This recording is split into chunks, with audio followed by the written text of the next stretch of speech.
Avant d'entrer dans des aspects très pratiques et concrets, on va dire un mot sur l'intelligence émotionnelle.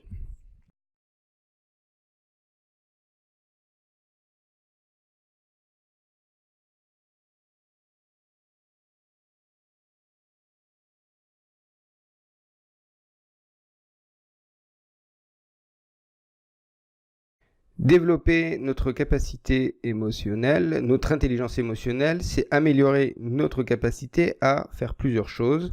D'abord, à être capable de percevoir nos émotions. Ça, c'est un premier point. Donc, percevoir les émotions, c'est avoir une conscience de soi. Donc, je vous renvoie sur le livre de Daniel Goleman sur l'intelligence émotionnelle. Donc, il a écrit 2 bouquins, le tome 1, tome 2. Tome 2 répétitif, il n'y a que le tome 1 qui me paraît vraiment développer des choses, en tout cas nouvelles pour l'époque, c'était dans les années 2000. Et donc, il montre comment la conscience de soi, le fait de savoir ce que l'on ressent quand nos émotions se déchaînent, est une composante importante de notre intelligence émotionnelle. C'est vraiment la première chose, parce que si on ne se rend pas compte, si on n'a pas conscience qu'on ressent quelque chose au moment où on le ressent, l'émotion peut se déchaîner, peut nous pousser à agir de manière à ce qu'on... avec des résultats qu'on ne voulait pas forcément d'avance. Donc ça, c'est la première chose très importante, c'est de développer la perception, la conscience de soi, de ce qu'on ressent au moment où on le ressent. Hein, déjà, ça c'est vraiment quelque chose d'important et je vous montrerai un petit peu comment on peut le faire dans les prochaines vidéos. Deuxième point, l'intelligence émotionnelle nous permet d'augmenter notre capacité à utiliser nos émotions. Les utiliser afin de faciliter notamment le raisonnement. Hein. L'idée, c'est de faire en sorte que les émotions, au lieu que ça soit quelque chose qui s'impose à nous, ça devient une espèce de boîte à outils dans laquelle on puise. Et qu'on soit capable de enclencher parfois la colère, parfois la tristesse, parfois la joie, selon les situations dans lesquelles on est. Alors évidemment, on n'est pas acteur, hein, on n'a pas la capacité, enfin monsieur tout le monde n'est pas... un acteur ou quelqu'un qui joue dans le théâtre, qui est capable de jouer un certain nombre d'émotions sur commande. Évidemment, on n'a pas forcément cette capacité-là. Il n'empêche, être capable de modérer ou d'intensifier certaines émotions selon les moments va être une composante importante de notre intelligence émotionnelle. Ça, c'est la deuxième chose. Troisième chose, notre intelligence émotionnelle, c'est aussi être capable de comprendre le langage des émotions. C'est quelque chose aussi qui est peu développé chez beaucoup de gens. C'est-à-dire c'est la capacité de savoir tirer des informations, des relations qu'il y a entre, d'un côté, les émotions, et des transitions de l'autre côté, d'une émotion à une autre.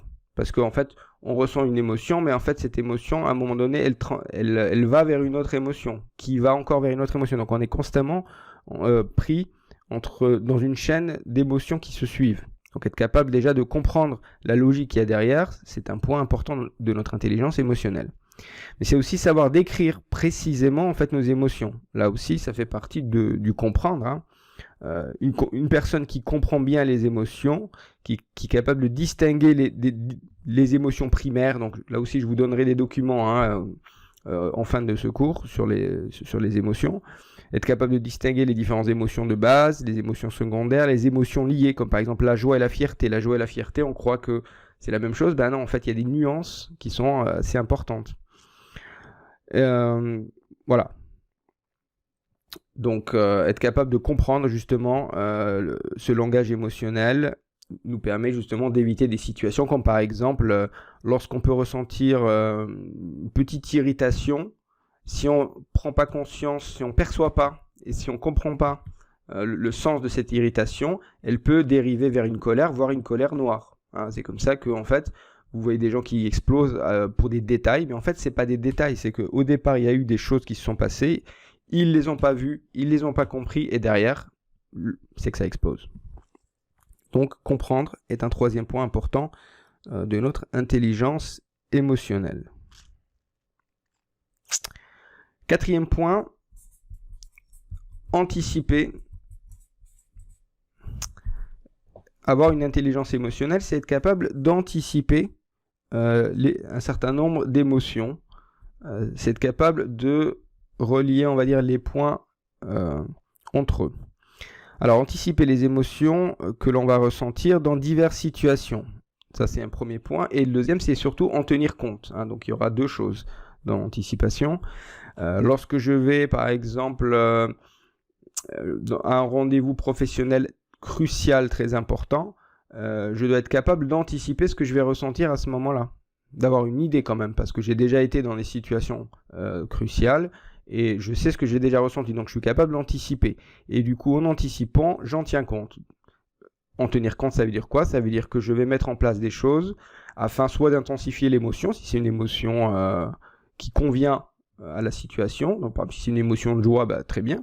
Si c'est une émotion, par contre, de stress, l'une des émotions qui tourne autour du stress, je vais peut-être faire des choses avant la réunion pour diminuer cette émotion. Voilà.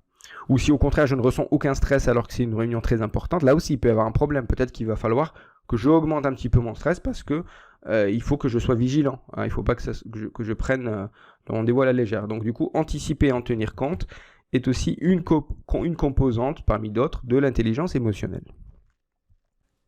Et enfin, dernier point. Alors en fait, il va y en avoir 5 et pas 6 comme je l'ai dit initialement. Gérer les émotions, hein, aussi bien donc les nôtres que celles des autres. Ça, j'ai déjà dit un mot dans la précédente vidéo, qu'être capable de gérer les émotions, ça fait partie de l'intelligence émotionnelle, ça fait partie de notre capacité à pouvoir justement percevoir, utiliser, comprendre et anticiper les émotions. Donc gérer les nôtres, mais aussi celles des autres. Et ça, c'est quelque chose qu'on oublie souvent. Hein. On croit qu'en fait, les émotions, c'est surtout lié à nous, et qu'en fait, il faut gérer nos émotions, mais on oublie que celles des autres aussi. Alors, certains diraient, oui, mais on n'est pas là au service des autres. Certes, mais il n'empêche que dans tout un ensemble de situations, surtout professionnelles, il peut être bon de décoder rapidement les émotions dans lesquelles sont les gens pour pouvoir justement s'adapter un petit peu à la situation et mettre un peu de l'huile dans les rouages, hein, un peu cette idée. Donc voilà, c'est pour ça que gérer fait partie aussi de l'intelligence émotionnelle. Alors l'intelligence émotionnelle, je dis un mot sur ça avant de passer à la prochaine vidéo. C'est quelque chose qui a été dont on a beaucoup parlé dans les années fin 90-2000. Hein, c'est venu un petit peu contrecarrer l'intelligence rationnel, puisqu'avant il y avait le QI, on parlait beaucoup du QI, donc le quotient intellectuel, et on s'est rendu compte que le quotient intellectuel n'est pas forcément le meilleur indicateur de l'intelligence. On s'est rendu compte qu'il y a beaucoup de situations où le QI ne dit pas vraiment, ne montre pas vraiment une certaine intelligence, notamment dans des situations sociales, par exemple. Et du coup, donc des chercheurs ont développé ce qu'ils appellent l'intelligence émotionnelle, qui consiste justement à ces différentes choses que je viens d'énoncer, donc être capable de percevoir, d'utiliser, de comprendre, d'anticiper et de gérer les émotions. Donc dans les prochaines vidéos, on va voir justement de quoi il s'agit, donc comment on peut augmenter notre capacité à comprendre nos émotions, à les contrôler, à les réguler, voilà, toutes ces choses-là vont venir dans les vidéos qui vont suivre.